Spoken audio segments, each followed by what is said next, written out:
Graças e paz, queridos, a todos da parte do Senhor Jesus Cristo. Estamos diante de mais uma aula, né? Estamos nesse canal sempre gravando as aulas da EBD online, né? Escola Bíblica Dominical. Então, ore por nós, nos ajude também, dê o seu like, se inscreva em nosso canal PB. Samuel Nascimento de Melo, canal Palavra da Vida, tá? Aqui estamos para falar das verdades do Evangelho. E vamos estar estudando a lição agora de número 7. Amanhã será o dia 16 de fevereiro de 2025, com o tema As Naturezas Humana e Divina de Jesus. Tá? E aí, o textual, ele nos diz assim: dos quais são os pais e dos quais é Cristo, segundo a carne. Escute bem. O qual é sobre todos, Deus bendito eternamente, conforme Romanos 9 e o verso número 11. A nossa verdade prática nos diz assim: Jesus é o eterno e verdadeiro Deus, e ao mesmo tempo o verdadeiro homem. Tá? É Deus sem deixar de ser homem, e é homem sem deixar de ser Deus. E aí vem muitos debates, porque entra a doutrina da cristologia, e muitos querem entender racionalmente e encontram dificuldade, ainda que existe uma racionalidade dentro da compreensão, porém limitada, tá bom? Porque é um milagre, e milagre não se explica, se aceita por fé, tá? Milagre é o sobrenatural de Deus, é o natural de Deus, não sobrenatural do ser humano da Terra, tá bom? Dos seres humanos. A lição, a introdução nos diz assim: uma vez estabelecida definitivamente a cristologia em Nicéia, né, em 325, e a Trindade em Constantinopla, em 381, surgem novas especulações teológicas em torno das naturezas de Cristo, tá? Humana e divina. Essas controvérsias deram origem ao Concílio de Calcedônia, em 451, hoje um bairro de Istambul, né, na Turquia, como o comentarista aqui Ezequias Soares fala. E a presente lição é sobre o nestorianismo e monofisismo, tá bom? Dois pensamentos considerados heréticos no Concílio de Calcedônia. A palavra-chave da lição é natureza. Estamos falando da natureza humana de Jesus, sem deixar de falar também da divina, bom? De Jesus. Então, no primeiro tópico da lição, nos diz assim: o ensino bíblico da dupla natureza de Jesus. O primeiro subtópico veio da descendência de Davi. Se você pegar a sua Bíblia aí, no capítulo 3 de Lucas, do Evangelho de Jesus escrito por Lucas, a partir do verso de número 23, de Jesus estava com cerca de 30 anos de idade quando começou o seu ministério público. Jesus era conhecido como filho de José. O pai de José foi Eli, o pai de Eli foi Matã, o pai de Matã foi Levi, o pai de Levi foi Melqui, o pai de Melqui foi Janaim, o pai de Janaim foi José, e assim por diante, até chegar na última frase desse capítulo, que vai dizer: o pai de Adão foi Deus. Amém? Tá certo? Mas ele inicia dizendo quem é o pai de Jesus e falando da genealogia de Jesus como ser humano, sem deixar de ser divino. Romanos 1:3, ele vai nos dizer assim, Paulo vai dizer, acerca de seu filho, que nasceu da descendência de Davi, segundo a carne. Segundo a carne, tá? Então o apóstolo está se referindo aos ancestrais de Jesus, como eu já li no capítulo 3 de Lucas, a partir do verso 23. Ele veio de uma família humana de carne e osso, como nós temos carne e osso. Porém, ele é um ser diferenciado pelo motivo de como foi gerado. Tá bom? Um nascimento milagroso. Ainda que todo nascimento de uma criança não deixa de ser um milagre. Mas no caso de Jesus é um milagre específico. Tá bom? É um milagre específico. É um milagre extraordinário. É a mulher virgem, certo? De carne e osso, que vivia entre o povo de Israel. A sua linhagem está registrada na introdução do Evangelho de Mateus e no capítulo 3 de Lucas, que eu já li. Jesus foi concebido no ventre de Maria. Escute bem, ele não foi gerado por Maria. Ele foi concebido. Mulher não gera, mulher concebe. Sabe? Quem determina o sexo da criança é o Y, não é o X na ordem cromossômica, tá bom? Geneticamente, certo? Então, e aí a gente vem em algumas questões lá na frente sobre essa questão do nestorianismo, certo? Vamos tratar isso aqui. Então, Jesus foi concebido no ventre de Maria, uma virgem de Israel, pelo Espírito Santo, conforme Mateus 1:20, já lemos em outras lições anteriores, e Lucas 1:35, tá? Aí está o elo humano, divino, as duas naturezas do Senhor Jesus, certo? Corria sangue judeu também nas veias de Jesus.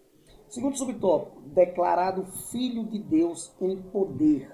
Essa expressão implica a divindade de Jesus, e isso é reforçado logo em seguida pelas palavras Jesus Cristo, nosso Senhor. No próprio versículo aqui, 4, né, depois do versículo 3 do capítulo 1 de Romanos, ele vai dizer, declarado Filho de Deus em poder, segundo o Espírito de santificação, pela ressurreição dos mortos, Jesus Cristo, nosso Senhor. Tá? Já vai para falar da questão divina aí dele, certo? Então, os privilégios que Deus concedeu a Israel, como a adoção de filhos, e a glória e os concertos e a lei, e o culto e as promessas. O apóstolo conclui, dos quais são os pais e dos quais é Cristo. Olha aí. Segundo a carne, o qual é sobre todos. Deus bendito eternamente. Amém. Romanos 9, e versículo de número 5. Tá bom? Glória a Deus, que está no nosso textual da lição. Então, o Senhor Jesus é um judeu, descendente de Israel, e ao mesmo tempo é o Deus bendito eternamente. Vai entender isso.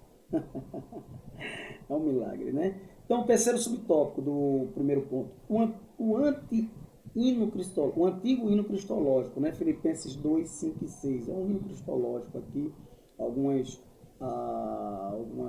cartas de Paulo teve hinos, né, maravilhosos, como Romanos 11, 33 a 36. E esse daqui não deixa de ser, não é diferente. O texto está dizendo que, embora Jesus sendo Deus, não usou as prerrogativas da divindade. Veja bem, durante seu ministério terreno, e mesmo que fizesse uso delas, não consideraria isso uma usurpação, tá? O apóstolo está se referindo ao status de Cristo antes da encarnação, conforme João 1:1. Princípio era o verbo era Deus, o verbo se fez carne, versículo 14, certo? Cheio de graça, cheio de verdade. Mas enfatiza o aspecto humano, versículo 7 e 8 de João. O apóstolo está sendo muito claro ao ensino das naturezas humanas e divinas em uma só pessoa.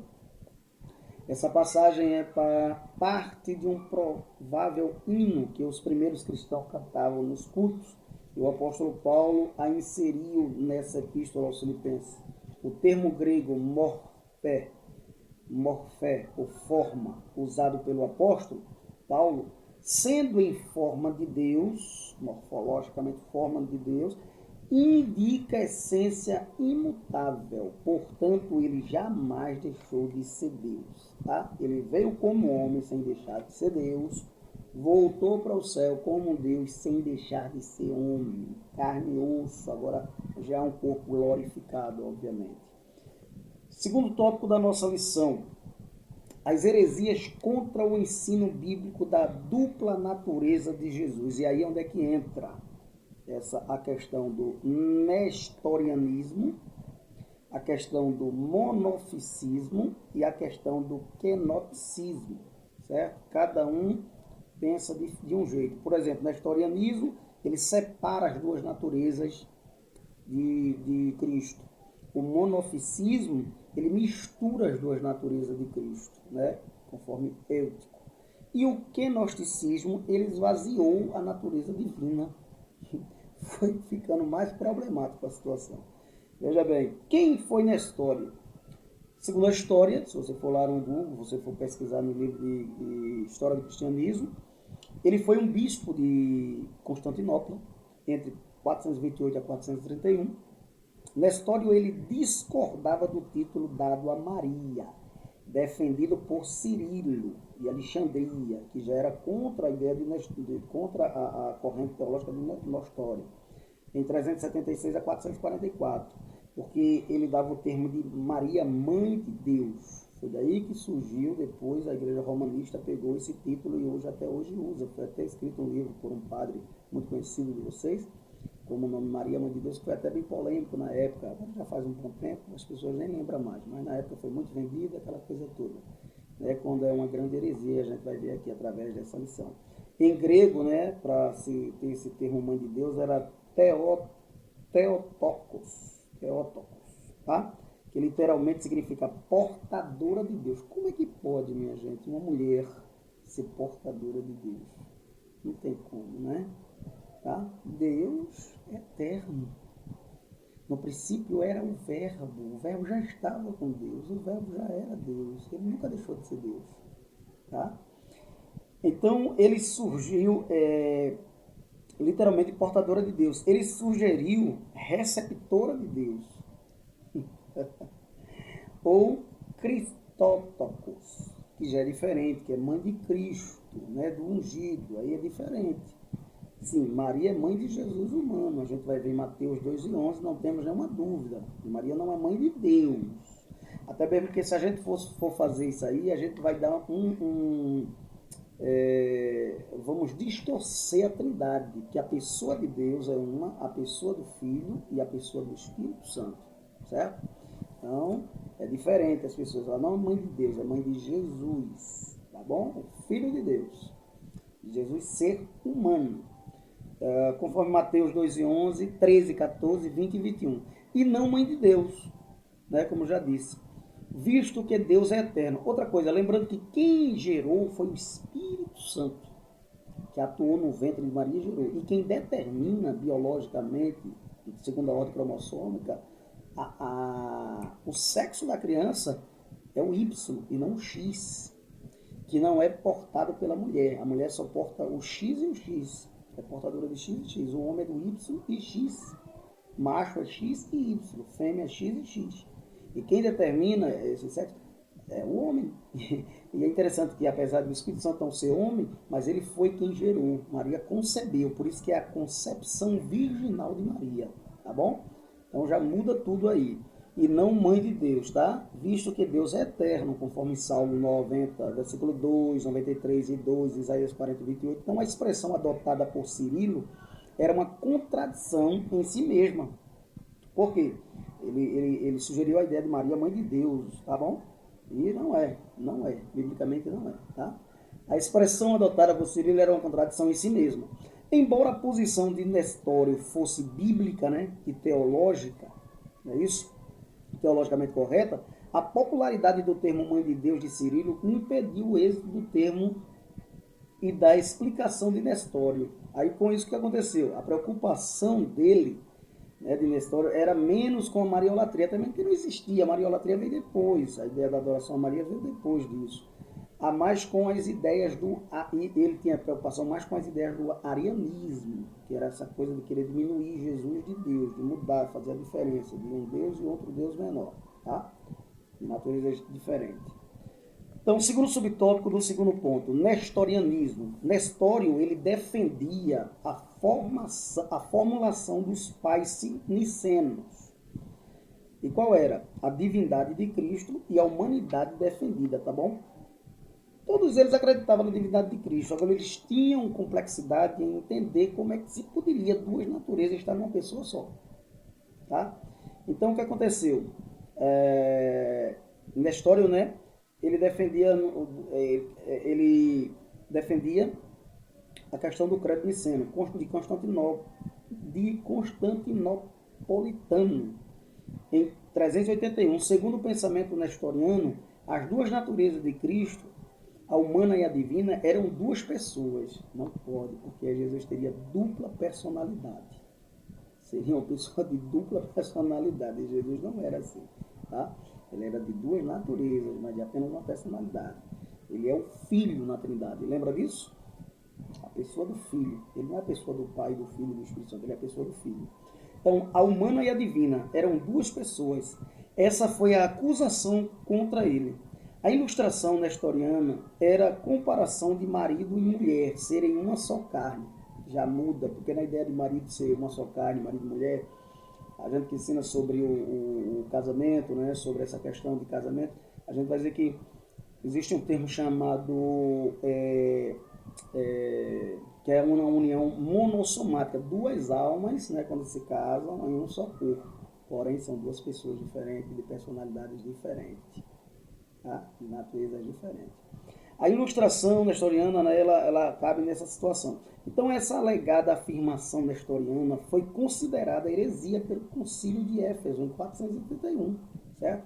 Ele foi condenado por esse concílio, que o declarou herege e o imperador o exilou. Não sabemos da história propriamente dito, na questão de que ele não teve nem tempo para se explicar. Ele foi condenado logo, certo? Não se defendeu, não teve a defesa. Ele poderia ter tido uma defesa e ter tido mudado a maneira de pensar, até mesmo porque ele não estava atrás ele estava, na verdade, atrás de querer entender melhor essa questão e não de complicar. Mas, trazendo à luz da razão, certo? Não conseguiram e não deram espaço a ele para isso, segundo a história. O que mais se encaixa é essa questão aí, tá bom?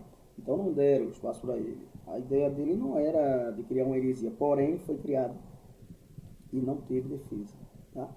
Terceiro subtópico do segundo ponto, monoficismo.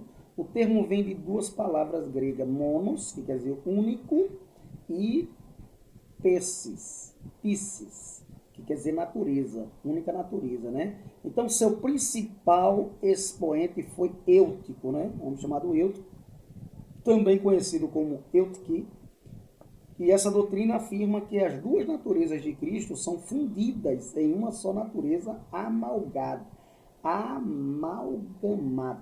E o que é isso? Vamos lá. O sentido de amalgamar, não o de unir. Não se trata de união das duas naturezas, mas de mistura. Se misturou numa fusão.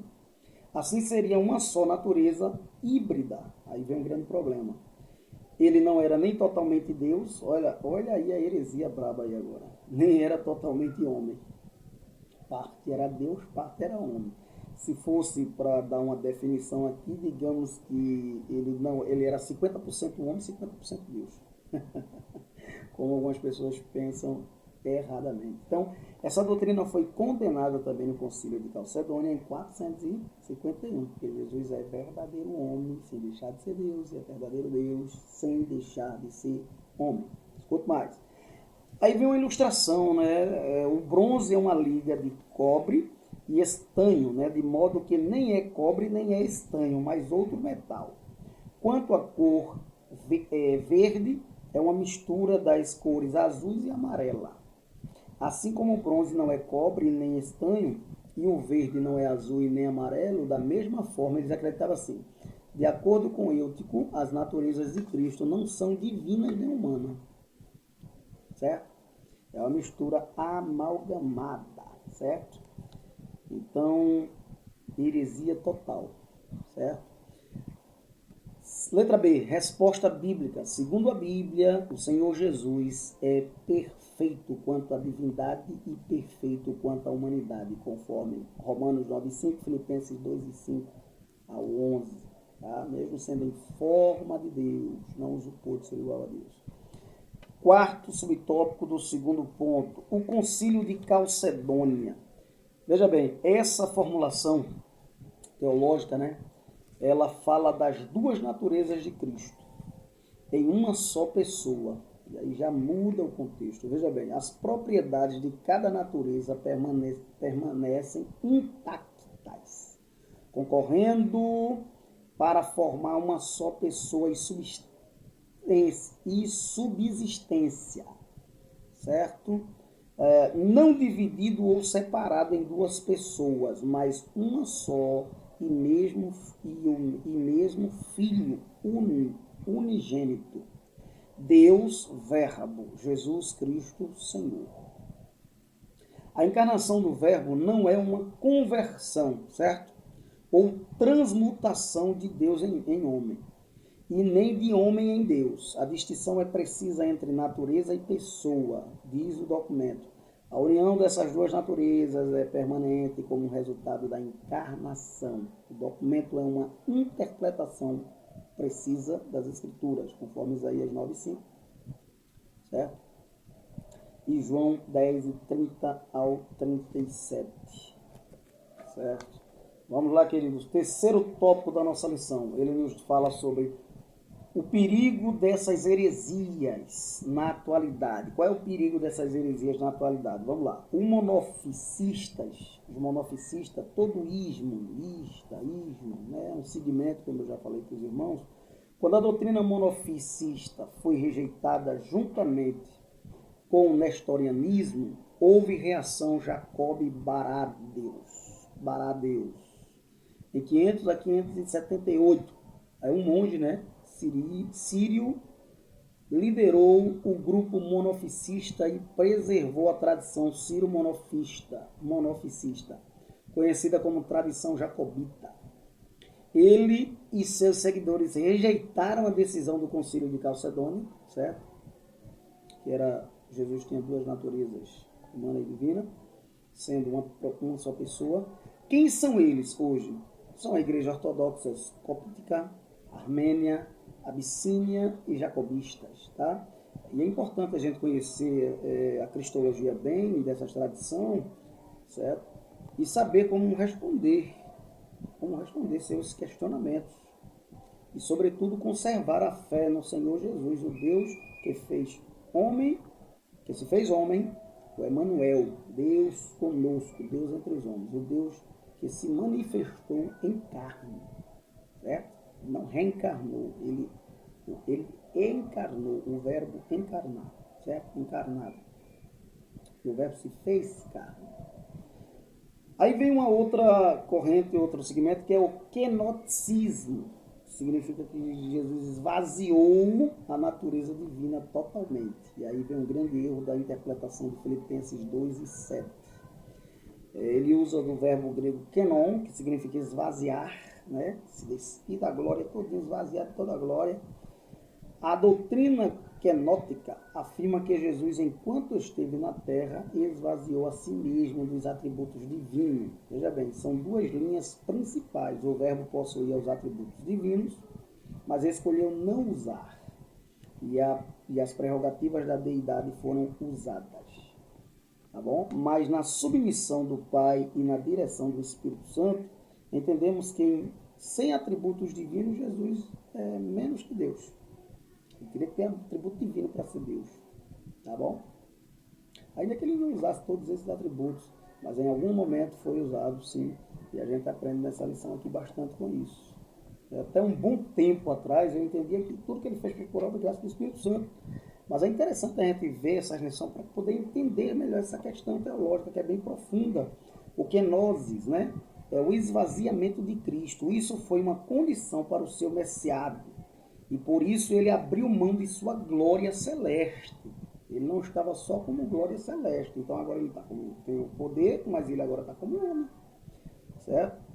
Jesus revelou sua natureza divina. A gente vai ver isso quando ele esteve aqui na terra. Como? Ele perdoou pecados. Só Deus podia perdoar pecados. Os próprios fariseus, os próprios que estavam lá, quando ele viu aquele homem cair descendo lá do telhado, filho, perdoasse não seus pecados. Quem é esse para perdoar pecados senão Deus? Quando alguém faz alguma coisa ruim com você, magoa você, ou faz algo errado contra você, aí você diz, você está perdoado. Mas o homem não tinha feito nada com ele. E aí? E ele disse, filho, perdoados estão os teus pecados, porque ele era Deus, porque ele é Deus. Tá? Ele recebeu a adoração. Você vai ver a mulher lá, cananeia, ela adora a Deus e ele recebe. Ele repreendeu a fúria do mar, né? Usou o poder de autoridade como soberano. Somente Deus tem esse poder. Ele fez outras coisas mais, né, que a gente poderia relatar aqui. Certo? Terceiro subtópico do terceiro ponto. Mariolatria. O catolicismo, né, romanistas hoje, né, ele adotou o termo Mãe de Deus, que é o termo usado lá por Cirilo de Alexandria, né, que era o termo Theotokos. Tá? Porém, a gente fica com Christotokos, Mãe de Cristo e não Mãe de Deus. Ainda que Cristo seja Deus, mas ela não é Mãe de Deus, porque Deus já existia. Como Deus, Jesus já existia, já era. Certo? Agora, como homem, passou a existir a partir da concepção original de Maria. Então, ó, o catolicismo romano adotou o termo Mãe de Deus, de Cirilo. Ou seja, um pensamento antibíblico que se desenvolveu numa teologia e permanece até hoje por conta da sua popularidade. Tá bom? Com isso, aprendemos que o que parece certo e a escolha popular nem sempre representa a verdade. Né? Tem até um ditado popular que diz: a voz do povo é a voz de Deus. Oi. Não é bem assim. Nem sempre a popularidade está com a verdade. Viu?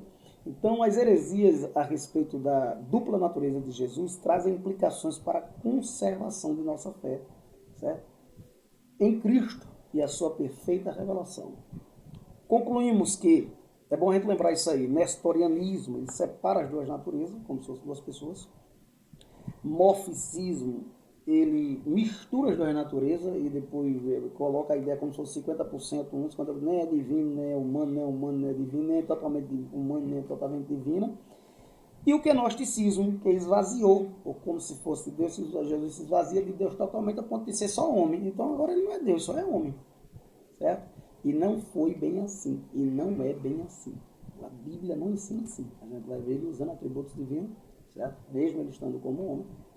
A gente vai ver ele como homem, ele mesmo sendo Deus, e assim por diante. Inclusive ele vai mostrar, né, as suas mãos, quem sabe lá no céu para nós, ele vai, na grande bodas, vai nos servir, e vamos ver lá, certo? O Jesus glorificado, que subiu para o céu como homem, sem deixar de ser Deus. Desceu do céu como Deus, como homem, sem deixar de ser Deus, subiu para o céu como Deus, sem deixar de ser homem. Tá bom? Então que Deus nos abençoe em Cristo Jesus. Se inscreva em nosso canal, certo? Coloque lá a sua crítica construtiva, tá bom? Vamos procurar se organizar mais para ter essa aula um pouco mais anterior, para vocês terem mais tempo de estudar, e vai dar tudo certo em nome de Jesus. Então, conclusão: do Concílio de Calcedônia, em 451, reafirma os dois concílios anteriores, o de Niceia, em 325, e o de Constantinopla, em 381, ratificando os credos produzidos por esses conclaves gerais e estabeleceu definitivamente as duas naturezas de Cristo. A melhor maneira de se proteger dessas e de outras heresias é conhecer bem no que acreditamos, os ensinos oficiais de nossa igreja e seus respectivos fundamentos bíblicos. Isso serve como nosso referencial quando nos deparamos com doutrinas inadequadas, tá bom? Então que Deus abençoe os irmãos em Cristo Jesus, que Deus nos ajude e nos dê uma boa aula amanhã, certo? Tenha uma boa aula amanhã para a honra e a glória do nome de Jesus, que o Senhor seja glorificado nessa aula tão maravilhosa que estamos aprendendo da parte de Deus. Deus continue abençoando a vida do nosso comentarista, Ezequiel Soares, pastor Ezequiel Soares, e a vida de todos os professores. Não só fale na sala de aula, deixe seu aluno falar também, participar da aula, porque senão a aula não vai ser interessante. Deixe que todos que possam e queiram tirar suas dúvidas, pergunte, fale, dê a sua ideia, a opinião. Isso é fundamental, irmão. A gente não pode usar a pedagogia do oprimido, né? Temos que usar uma pedagogia de Jesus, que era respondendo, perguntando, ensinando, e assim dá tudo certo. Senão você pode ser o melhor professor, mas sua aula não será ótima, não será boa, se não tiver essa participação de todos os alunos que queiram participar. Então, só entre algum recinto se Cristo entrar com você. E só converse algo se ele puder participar. O importante é que eu diminua e que ele cresça. Quero orar pela sua vida, orar pela sua família, orar pela aula da manhã. Pai, te louvamos por este momento. tão maravilhoso na tua presença. Se utiliza dessa aula para que vidas sejam abençoadas e abra a mente e o entendimento sobre a tua palavra, sobre esta lição. Em nome de Jesus. Amém. Que a graça do nosso Senhor e Salvador Jesus Cristo, o amor de Deus e a comunhão do Espírito Santo esteja com todos agora e sempre. Amém. Inscreva-se em nosso canal, pb.Samuel Nascimento de Melo, canal Palavra da Vida. Deus abençoe e até a próxima.